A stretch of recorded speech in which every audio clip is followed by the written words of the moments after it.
চুরি যাওয়া স্বর্ণালংকার উদ্ধার করতে সক্ষম হয়েছে পূর্ব আগরতলা থানার পুলিশ। সাথে এক যুবককে গ্রেপ্তার করা হয়েছে। তাকে আটক করে জিজ্ঞাসাবাদ চালালে চোর চক্র সম্পর্কে নানা তথ্য জানা যাবে বলে জানিয়েছেন সদর এসডিপিও দেবপ্রসাদ রায়।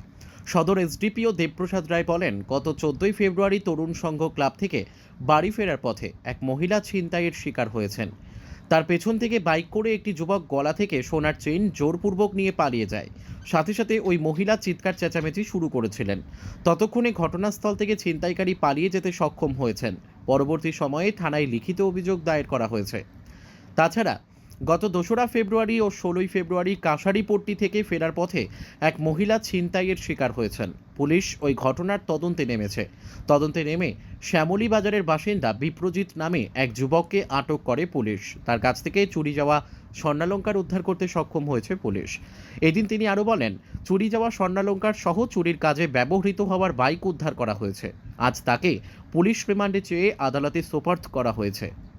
অ্যাকচুয়ালি এটা একটা আমাদের বড় সাফল্য হয়েছে, যেটা পূর্ব থানার সাফল্য বলা যায়। তো গত 2 তারিখে, 14 তারিখে, 16 তারিখে পরপর কয়েকটা ছিনতাইয়ের ঘটনা আমাদের কাছে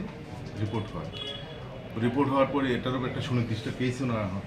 তো এবং প্লেন ক্লথে থানার অফিসার এবং স্টাফ দিয়ে একটা টিম তৈরি করা হয়। কিছু কিছু সিসি ফুটেজ আমরা পেয়েছিলাম, যেগুলি থেকে আমাদের কিছু হেল্প হয়েছে।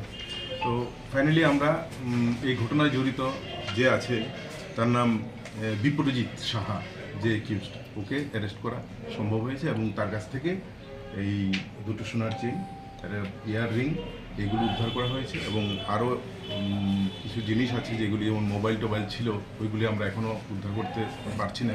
ওকে পুলিশ রিমান্ডে এনে বাকিগুলি আমরা উদ্ধার করব।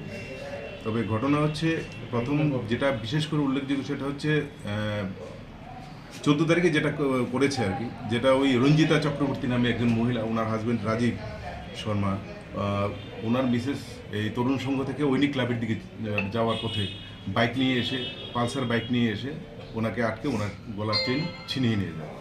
তো পরবর্তী সময়ে সেই বিষয় নিয়ে আমরা আরও বেশি গুরুত্ব দিয়ে যখন দেখি, তো আমরা বিপ্রজিতের কাছ থেকে সেই বাইকটাও পাই এবং ছিনতাই করা সোনার চেন সেটা উদ্ধার করতে সক্ষম হয়েছে। পাশাপাশি আরও অন্যান্য জিনিস উদ্ধার করেছি যেগুলি আগের ঘটনাগুলির সাথে মানে পুরোপুরি হুবহু আমরা মিলে গেছে। তো আমরা অলমোস্ট 80% রিকভারি হয়ে গেছে। আর যেগুলি ছোটোখাটো জিনিস বলতে যেমন মোবাইল, এই জিনিসগুলি কিছু বাকি আছে। এটা পুলিশ রিমান্ডে আমরা ওকে জিজ্ঞাসাবাদ করে এগুলো উদ্ধার করতে সক্ষম হব।